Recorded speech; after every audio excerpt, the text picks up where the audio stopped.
5 erreurs que j'aurais aimé éviter durant ma carrière d'investisseur.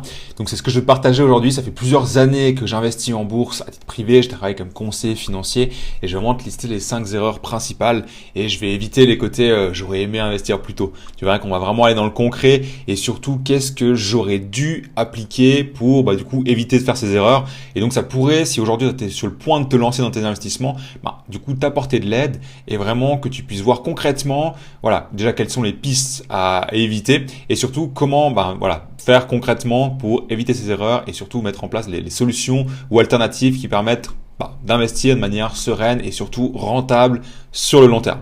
Donc sans plus attendre, on switch directement sur l'écran. Ici, donc je t'ai préparé les 5 premières erreurs. Donc la première erreur que j'ai faite, c'était un achat vraiment irréfléchi. Donc quand je dis achat irréfléchi, et c'est souvent aussi quelque chose que je vais en profiter un petit peu tout au long de la vidéo quand je discute aussi avec les élèves ou bien d'autres investisseurs, mais c'est finalement investir dans des grandes entreprises simplement parce que c'est des grandes entreprises. Tu vois, ici, si je te prends l'exemple concret de la première boîte dans laquelle j'ai investi, c'était Crédit Suisse. Alors j'en ai déjà un petit peu parlé.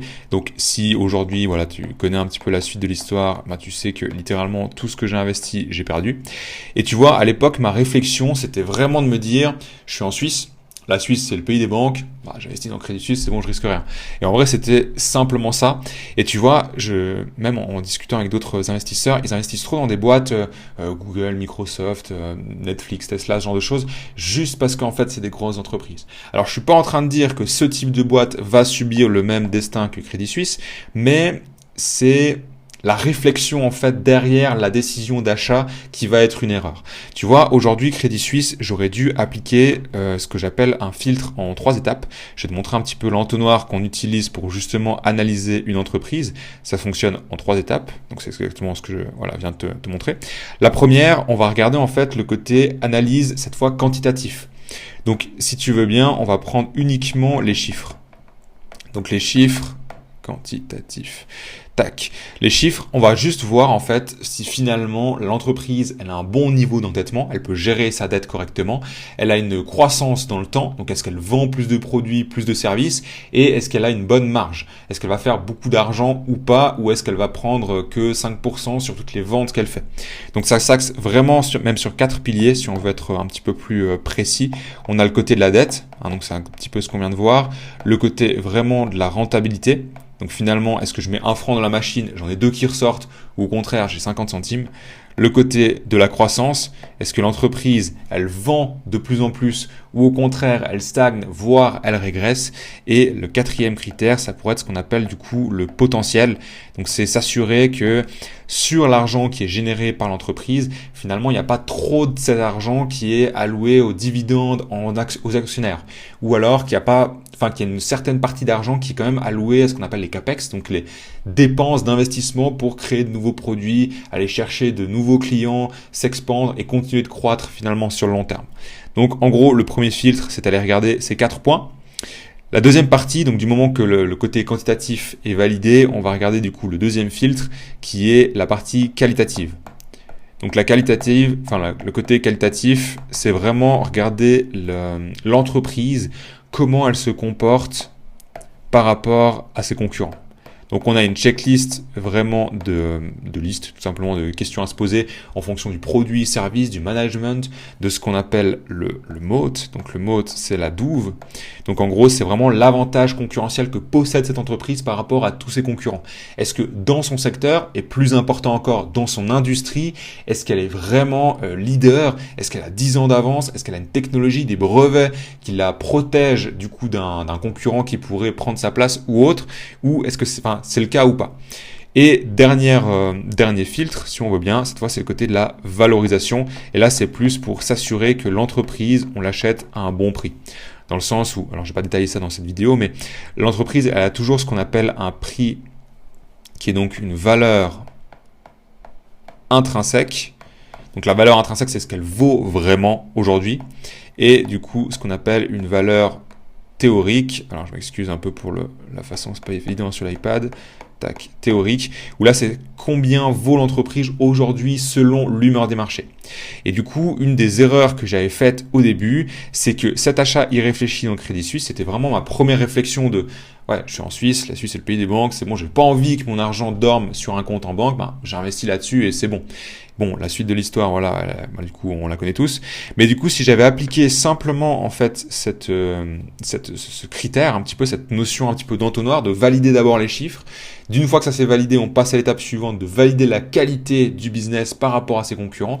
D'une fois que ça c'est bon, on passe à la troisième étape, qui est du coup valider le prix. Parce que toutes les actions ne valent pas la peine d'être achetées au prix auquel elles figurent, en tout cas, actuellement. Alors ça dépend un petit peu toujours au moment où tu regardes l'action, mais le simple fait en fait de fonctionner avec un vrai process déjà réfléchi et pas de se dire ok c'est quoi la rentabilité, enfin qu'est-ce qu'a rapporté l'action sur les 3-5 dernières années, c'est pas forcément ça qui justifie en fait d'acheter une action, voire de l'intégrer dans son portefeuille. Donc ça c'était principalement du coup la première erreur, pardon. La deuxième erreur, qui rejoint quand même fortement du coup la première, simplement, c'est de payer pour apprendre. Aujourd'hui, enfin du moins à l'époque, je ne payais pas pour me former, pour apprendre, pour me faire coacher ou autre, chose pour laquelle du coup j'ai mis mes billes dans Crédit Suisse et du coup j'ai perdu de l'argent. Et simplement, suite à ça, donc je te passe un petit peu les détails, mais j'ai vraiment suivi plein de formations, plein d'accompagnements, plein de mentorats, et j'ai vraiment fait un switch même au niveau de l'état d'esprit, et je parle même au-delà du cadre de la bourse, c'est que finalement, tu vas payer pour apprendre des connaissances, mais tu vas surtout payer pour gagner en temps et en expérience et éviter en perte, je dirais en coût d'opportunité. Si je prends, et on va parler alors là on va parler de la bourse, mais on peut parler finalement de n'importe quelle compétence, on est dans une situation A et nous on veut aller du coup dans une situation B. Admettons que acquérir cette compétence te demandera 1 an, et encore pour du coup investir en bourse sur le long terme, 1 an, j'estime être gentil. Finalement, si tu décides de le faire en autodidacte, et c'est ce que j'ai essayé de faire à l'époque, eh bien ça va te prendre du coup 1 an. Et surtout, pendant ces 1 an, tu vas faire des erreurs. Parce qu'ici, tu vas payer trop de frais. Ici, tu vas choisir le mauvais courtier. Ici, tu vas prendre la mauvaise action. Ici, tu vas prendre 3-4 ETF qui vont se répertorier. Enfin, qui vont j'ai pas le mot, mais qui vont être répétitifs. Donc, tu vas pas investir sur des bonnes choses. Ici, tu vas acheter à un mauvais prix. Et avant que, du coup, tu acquières toutes ces connaissances et qu'ensuite, tu puisses commencer à vraiment avoir de la rentabilité puis des bonnes décisions. Alors que justement en payant pour te former, ce que j'ai fait aujourd'hui, eh bien simplement ça va te prendre déjà 2 fois moins de temps et toutes ces erreurs, en fait tu vas simplement les effacer et tu vas faire juste en fait dès le départ. Et simplement en fait tu vas gagner toute cette partie-là où tu as perdu potentiellement du temps, de l'énergie et de l'argent et surtout c'est tout ça qui va être déjà mis à profit pour la compétence. Alors là, si on parle d'investissement en bourse, ça va être clairement du rendement sur ton portefeuille, mais même si on sort un petit peu du cadre de la bourse et que tu vas apprendre une nouvelle compétence admettons, apprendre à jouer au piano ou autre, ça ne viendrait pas à l'esprit d'apprendre à aller faire des tutoriels sur YouTube. Tu vas prendre un cours sur, 3 mois, 6 mois, ou bien 2 semaines ou autre, pour déjà apprendre les gammes, les bases, et puis ensuite vraiment comprendre ce que tu fais. Et c'est vraiment cette façon de voir les choses où en fait tu acquiert un gain de temps, un gain d'énergie et surtout tu t'évites des potentielles pertes. Et tu vois, même ce que j'ai appris avec un des mentors dont je me fais aussi coacher sur le point de vue business, parce que finalement lancer une entreprise c'est aussi une nouvelle compétence à acquérir. Et tu vois, c'est vraiment le même schéma. Ça me pourrait me prendre 1 an, 2, 3 ans à du coup lancer cette entreprise en faisant des erreurs sur le côté marketing, communication, offre, garantie, ce genre de choses. Ou alors je paye quelqu'un qui a déjà lancé son entreprise et je gagne ce temps et cette énergie. Et un schéma que j'ai appris récemment et que je trouvais ça ultra intéressant lorsque j'ai du coup prendre une décision d'investissement en moi, c'est que tu as ce côté où tu as une vision de ok, j'investis X centaines, milliers, dizaines de milliers de francs, peu importe, ou au contraire, est-ce que finalement je garde ça dans ma poche? Donc je garde cet argent dans ma poche. Et en fait, la question c'est, du moins avec l'ancien prisme que j'avais, c'est est-ce que j'investis ça ou je me garde ça dans ma poche? Et finalement, ça c'est biaisé parce que tu vas pas avoir la vraie réflexion du coût d'opportunité. Et le coût d'opportunité, je te le présente juste après parce qu'il fait partie aussi d'une autre erreur que j'avais faite. Et tu vois, si on regarde en fait dans l'entièreté, la vraie question c'est est-ce que j'investis mon temps où est-ce que je perds du coup. Alors ça peut être aussi, là on va parler de francs parce que du coup c'était dans le côté de l'investissement, donc c'est très lié aux finances finalement, mais que ce soit du temps, de l'énergie ou autre, ça peut être d'autres éléments que tu perds. Et finalement, en fait, la question, c'est pas est-ce que je vais investir ou je garde ça dans ma poche et c'est safe, c'est est-ce que je décide de mettre du coup cet argent, ce temps, cette énergie, ou est-ce que je décide de perdre du coup ce temps, cet argent, cette énergie. Et la question, elle est beaucoup plus large que est-ce que finalement je décide de me former ou pas. Est-ce que je le fais seul en risquant de faire un petit peu ces erreurs. Donc, et ça rejoint aussi beaucoup le côté finalement Crédit Suisse, voire même les 3 prochaines, parce que si j'avais commencé par faire ça en étape numéro 1, j'aurais été clairement beaucoup plus avancé que je le suis aujourd'hui. Après voilà, on est des humains, on fait des erreurs, et c'est aussi un peu intéressant de faire un petit peu ce type de feedback. Donc pour les erreurs, la deuxième erreur, c'était ça. La troisième, c'était le côté des émotions qui sont grandement sous-estimées. Et ça, c'est vraiment une erreur que je vois chez tous les investisseurs. Il y a à chaque fois ce truc de oui, mais je sais que finalement les émotions, c'est quelque chose où quand je vois mon cours de l'action qui baisse, et ben finalement je vais pas vendre parce que je sais que les émotions, il faut être vraiment vigilant avec ça. Et je pourrais même de nouveau refaire un trait avec Crédit Suisse, parce que quand je voyais l'action de Crédit Suisse qui baissait de semaine en semaine, de mois en mois, j'avais justement presque cette fierté de me dire ouais, mais moi je suis pas lié à mes émotions. Et en fait, c'était totalement faux de réfléchir comme ça parce que j'avais pas fait le bon exercice au départ qui m'a fait faire le bon plan par la suite et du coup j'ai pas pu prendre les bonnes décisions et faire les bonnes actions par la suite. Si je reprends un petit peu le schéma d'un investisseur, on va dire classique, ici ce que j'enseigne principalement et ce que je mets en place, c'est d'avoir ce qu'on appelle un why qui est vraiment fort. Ce why, ça va vraiment être le côté émotionnel. Ensuite, on va avoir du coup ce qu'on appelle un objectif SMART. Cette fois, c'est à court, moyen, long terme, mais en investissement en bourse, on va prendre vraiment le moyen, long terme. Et suite à ce SMART, on va du coup avoir ce qu'on appelle des OKR, donc des objectifs qui résultent. Et en gros, ces OKR, c'est vraiment ce qui te permettent de passer à l'action. Donc, si on résume, on a vraiment ce côté-là où ça, c'est de l'émotionnel complètement pur. Donc c'est vraiment savoir aujourd'hui voilà, pourquoi tu sais investir, quels sont les impacts que ça aurait un portefeuille qui fait du moins 10%, moins 15%, voir si on part sur des séries de crypto-monnaies, des moins 60, peu importe, comment tu te comporterais et vraiment prendre ce côté émotionnel au sérieux. Et cette partie-là, du coup, c'est ensuite vraiment du pragmatique. Où là, c'est vraiment, ok, qu'est-ce qu'on fait vraiment sur du moyen long terme, sur la semaine prochaine, pour concrètement en termes d'épargne, d'investissement, passer à l'action. Et finalement, tu verras que l'émotionnel dans ta carrière d'investisseur, c'est vraiment 80% de tes compétences presque, et le côté pragmatique, c'est 20%.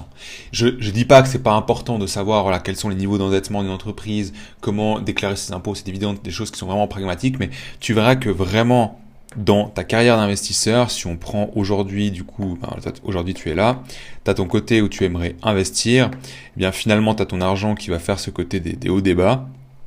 Eh bien le côté finalement de l'OKR, donc le côté de l'objectif SMART, ça va être d'arriver ici en haut, sur 5, 10, 15 ans. Sur les 6 prochains mois, les 2 prochaines années, les 15 prochaines années, etc. On va se fixer du coup ce qu'on appelle des OKR. Donc c'est vraiment des actions à concrètement mettre en place pour s'assurer que sur le long terme, on puisse atteindre cet objectif. Mais toute cette partie-là, elle sera vraiment drivée et dictée uniquement par ton émotionnel.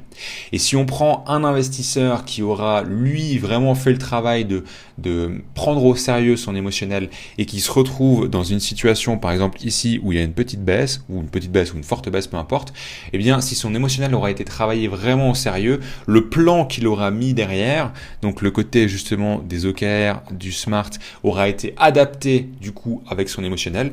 Et pendant cette phase de baisse, eh bien, simplement, il est serein et il prend pas de décisions irréfléchies, spontanées qui vont flinguer, en fait, sa performance, voire, du coup, ses objectifs. Tandis que si on prend un investisseur qui a justement sous-estimé ce côté émotionnel puis qu'il l'a pas du tout travaillé et puis qui s'est juste dit, moi, je veux gagner de l'argent, investir en bourse parce que je sais que sur le long terme, il y a des intérêts composés, c'est génial. Eh bien, finalement, les OKR, ils auront pas été vraiment définis avec précision. L'objectif ici à long terme, il est pas vraiment précis. On sait pas vraiment où on va. Et du coup, pendant la phase finalement de baisse, eh bien c'est là qu'on intervient, des mauvaises décisions, des décisions irréfléchies et qui font du coup qu'on vend trop tard, ce qui rejoint du coup une autre erreur, la prochaine, et ça fait du coup qu'on, sur le long terme finalement on vient tuer un petit peu notre rentabilité et on vient gaspiller les frais, ce genre de choses. Donc pour la quatrième erreur, on est vraiment sur le côté de pas vendre. Aujourd'hui, si je regarde un petit peu historiquement les stratégies que j'avais appliquées pour mes investissements, ce que je regardais à l'époque, c'était surtout le côté du dividende. Pourquoi ? Parce qu'on se dit que littéralement, c'est comme finalement un loyer en immobilier. Hein. On va acheter le bien immobilier à un certain prix. Tous les mois, on va recevoir du coup un loyer. L'action, c'est la même chose. On l'achète à un certain prix. Tous les mois, trimestres, années, on reçoit un dividende. Donc, c'est génial de recevoir un loyer avec le côté dividende en bourse. Et du coup, ce que je regardais, c'était simplement des dividendes à plus de 2%. Voire même des fois 5, 7%. Et en fait, c'était une grosse erreur. Pourquoi ? Parce que déjà, je vais me fixer uniquement sur le côté rentabilité et pas le côté, comme on a vu avant, hein, vraiment l'analyse quantitatif, qualitatif et puis la valorisation. C'est vraiment juste dire en fait, est-ce que je connais l'entreprise ? J'ai vu que sur les 5 dernières années, elle a fait une certaine rentabilité. Je vois qu'elle fait du 2, 5, 7% de dividendes. C'est génial, j'investis dessus. Et ça, c'était déjà une première erreur qui rejoint un petit peu celle qu'on a énumérée. Mais surtout le côté ne pas vendre assez tôt ses investissements. Vraiment se rendre compte que, ok, cet achat-là était une erreur. Et du coup, eh bien, au lieu de simplement séparé. Enfin, il y avait vraiment ce côté, ouais, mais moi je suis un investisseur long terme. Et de nouveau, ça rejoint ce côté émotionnel. Où, de nouveau, quand je dis émotionnel, finalement, il y a un élément qui est aussi pas pris en compte, c'est les biais psychologiques. Alors, c'est les biais cognitifs. Mais du coup, on abordera du coup dans une autre vidéo. Mais les biais psychologiques qui viennent fortement influencer l'émotionnel. Et si vraiment, dès le départ, j'avais fait ce travail de être très au clair sur, voilà, pourquoi je souhaite investir en bourse, quel est le plan que je souhaite avoir, et bien finalement ces entreprises qui sont pourries, hein, c'est vraiment des pièges, hein, ces entreprises à dividendes avec du 2, 5, 7%, puis quand on regarde la rentabilité, elles n'ont aucune rentabilité, elles font pas de marge, elles n'ont aucune croissance, elles sont surendettées et c'est juste une bombe à retardement, et bien finalement ça m'aurait empêché de les vendre beaucoup trop tard. Et donc, quand je te reprends un petit peu, du coup, mon scénario ici, tu vois, ici, il y avait mes décisions de vendre finalement mon action à dividende. Le fait que j'avais mal travaillé mon émotionnel, que mon smart n'était pas déterminé, puis que mes OKR, ils étaient vraiment abstraits, et bien finalement, la décision de vendre, elle n'intervient pas 6 mois après, mais elle est intervenue peut-être 12, 24 mois après, ce qui fait que tu as quand même une perte de rentabilité et de pouvoir d'achat, enfin de coût d'opportunité sur ok, j'aurais pris cet argent et je l'aurais investi du coup ailleurs. Donc vraiment une erreur, ça aurait été de constituer mon portefeuille, mais en ne sachant pas exactement du coup dans quelles actions acheter, ce qui est lié du coup au côté émotionnel puis l'objectif à long terme, et du coup de prendre des actions qui ne sont pas alignées avec cet objectif, et surtout de ne pas les vendre quand je me rends compte que, ok, bon, la décision d'investir sur X, Y, Z, c'était vraiment une mauvaise décision, maintenant il faut m'en séparer, puis il faut m'en séparer maintenant, et pas dans 6 mois, 2 ans ou autre, et de perdre encore du temps, de l'argent et de l'énergie. Et cinquième et dernière erreur, c'était vraiment le côté de sous-estimer, alors s'il me laisse déplacer, sous-estimer les frais et surtout de les négliger. Et si je vais être un petit peu plus précis, on va parler du coup aussi de troisième pilier de fonds investis. Et quand je parle de fonds investis, ça peut être des fonds d'actions, enfin des fonds, actifs ou passifs, et tu verras que les fonds actifs, on va vraiment s'en éloigner. Et quand je dis fonds passifs, ici on parle d'ETF, et là c'est principalement des fonds qui sont proposés par des banques, assurances et autres. Et je vais te montrer vraiment pourquoi on va s'éloigner un petit peu des fonds actifs et puis vraiment des fonds passifs, on va rester dessus. Mais tu vois, quand j'ai commencé à investir et j'ai retrouvé dans mes documents, j'avais un fonds, alors je vais pas citer la banque, mais à 1,6% de frais. Et tu vois, alors j'y connaissais rien, je me rappelle même plus si la personne, le conseiller financier, le banquier ou autre, m'avait rendu attentif à ça. Mais quand je voyais 1,6% et que je me disais, ouais, c'est 1% de frais par année, c'est bon, c'est tranquille. Et en fait, quand on fait ce qu'on appelle des calculs de coûts, des calculs coûts d'opportunité, Et tu vois, quand j'ai eu mon premier fonds du coup investi, alors je vais pas citer la banque, mais j'avais 1,6% de frais. Et tu vois, moi ce que je me disais, alors je sais même plus si à l'époque j'étais conscient que je payais ces 1,6% de frais. Et encore 1,6% c'était que les frais de gestion. J'avais pas du tout fait attention en fait aux frais d'entrée, frais de sortie. Et tu vois, tu m'aurais dit à l'époque 1,6%, ouais, je paye 1,6% de frais par année, c'est rien. Et en fait, quand on fait des coûts d'opportunité, donc des calculs de coûts d'opportunité, et je vais pas le faire là détaillé, mais je t'invite vraiment à aller juste sur internet puis choper un calculateur d'intérêt composé et le faire. Mais tu vois, le calcul de coûts d'opportunité, en fait, il est relativement simple. L'objectif, c'est de se dire, je suis à un point de départ, donc situation A. Moi, je souhaite aller sur la situation B, qui est donc investir et puis avoir un certain résultat. Et en gros, est-ce que je prends ma solution 1 ou est-ce que je prends ma solution 2 ? En gros, c'est un petit peu ça l'idée. C'est vraiment de prendre, tu as deux alternatives, deux chemins possibles. Et si j'emprunte le premier chemin sur la ligne d'arrivée, où est-ce que je me situe ? Si j'emprunte le chemin numéro 2 sur la ligne d'arrivée, où est-ce que je me situe ? Et si tu vois, du coup, j'avais mes 1,6% de frais sur, du coup, un fonds actif. Et quand j'ai commencé du coup à me former, à me renseigner, à apprendre, à me faire suivre par des mentors, j'ai découvert ce que c'était que les ETF. Et aujourd'hui, on a des ETF à 0,03, pardon. Alors je suis en train de faire tac, faux. 0,3% de frais. Et alors de nouveau, c'est pour ça que je te dis, je vais pas faire là maintenant, parce qu'il n'y a pas besoin d'être mathématicien pour se rendre compte que si tu prends 1,6% de frais ou 0,03%, et je crois que j'avais fait le calcul, c'était genre 60 fois moins cher, et bien finalement, quand tu vas arriver dans ta situation B, ici, dans ton scénario, tu auras beaucoup plus d'argent que ici, où tu auras largement, en fait, péjorer tes investissements. Tu auras vraiment, les frais, c'est ultra sournois parce que c'est vraiment ce qui va grignoter ta performance. Et si t'es pas vigilant, et ce qui est vraiment terrible avec ça, c'est que le côté de la moins-value, en fait, tu vois que c'est de l'argent que tu perds. Parce que littéralement, sur ton compte de courtage, c'est en rouge, la courbe descend, c'est visuel, c'est émotionnel, tu vois. Les frais, c'est ultra sournois parce que c'est l'argent qui sort de ta poche, mais tu ne les vois pas. Et c'est là où justement tu te rends compte que du coup faire attention aux frais c'est ultra important. Et quand je te parle de frais, je te parle aussi même des frais sur le broker que tu vas utiliser, les frais de passage d'ordre, après ça peut être les frais de conversion, enfin il y a 1000 frais qui existent et c'est vraiment sur chacun des frais que tu payes d'être vraiment vigilant où est-ce que tu vas du coup payer et comment tu peux les optimiser. Et je voulais juste te donner un indicatif un petit peu pour ces fonds là actifs et puis fonds passifs. En gros, aujourd'hui, des frais qui sont entre 0,03% et 0,5%, pour moi, et de nouveau, ça n'engage que moi, c'est vraiment à mon sens, c'est OK. Des frais qui sont entre 0,5% et 1%, je dis pas que c'est red flag, il faut s'en éloigner, je dis qu'il faut être vigilant, dans le sens ça peut être justifié si on a des ETF avec des filtres smart beta, que c'est des notions avec des filtres ESG, c'est sur des ETF thématiques, et encore les ETF thématiques c'est vraiment un cas à part, et on va pas les aborder là-dedans, mais c'est vraiment particulier, mais entre 0,5 et 1, disons qu'il faut être vraiment vigilant et que ça doit vraiment se justifier. Et à mon sens, et de nouveau ça n'engage que moi, mais au-delà de 1%, c'est vraiment hors de question de mettre mon argent dans des fonds qui ont des frais qui sont supérieurs à 1%. Parce que de nouveau, quand tu fais ce calcul de coût d'opportunité, et c'est pas se dire, ok, ce fonds, il est génial, mais c'est de se dire, ok, j'ai cette possibilité d'investir dans un fonds qui a plus de 1% de frais, mais est-ce que je pourrais pas prendre le même indice, la même rentabilité, la même diversification par secteur et avoir des frais moindres et faire du coup ce calcul de coût d'opportunité et te rendre compte que finalement, avec des frais qui sont limités, tu as une performance qui est meilleure à long terme et du coup beaucoup plus d'argent du coup in fine. Donc voilà, si je reprends un petit peu les 5 erreurs. Donc la première, c'était que du coup l'achat irréfléchi sur des actions sans forcément regarder. J'ai regardé un petit peu la performance passée, je me suis dit ouais c'est super, je fais ça. J'avais pas du tout fait d'analyse.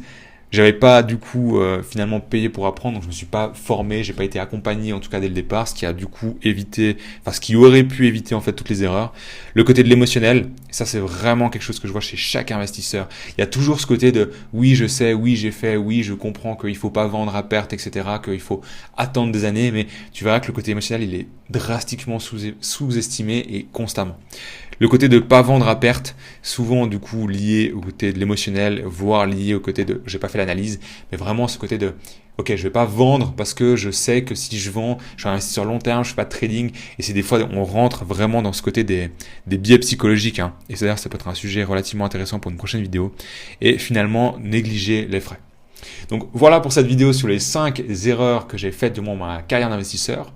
Si quelque chose qui t'a plu, je t'invite à juste laisser un like, mettre un commentaire si tu as une question par rapport à une des choses qu'on a énumérées.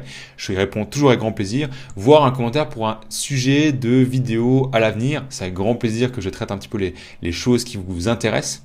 En description, je te mets aussi le lien du coup d'un appel où aujourd'hui ce que je propose, tout le contenu que je mets sur YouTube, LinkedIn, il est vraiment gratuit. Mais si aujourd'hui tu penses que voilà, pour le faire de manière autodidacte, de ton côté, c'est pas forcément suffisant, tu aurais besoin d'un accompagnement, bah, je te propose simplement qu'on s'appelle, ça dure 30-45 minutes. Tu vois que c'est pas un appel de vente, hein, c'est vraiment pour m'intéresser déjà sincèrement à ta situation, voir aujourd'hui où tu en es, ce que tu as déjà mis en place, si ce que tu souhaites aussi aller, et si le programme pourrait t'intéresser et te correspondre, et ben justement on discute pour avancer ensemble. C'était Jérémy, je te souhaite une belle journée et je te dis à la prochaine pour une nouvelle vidéo.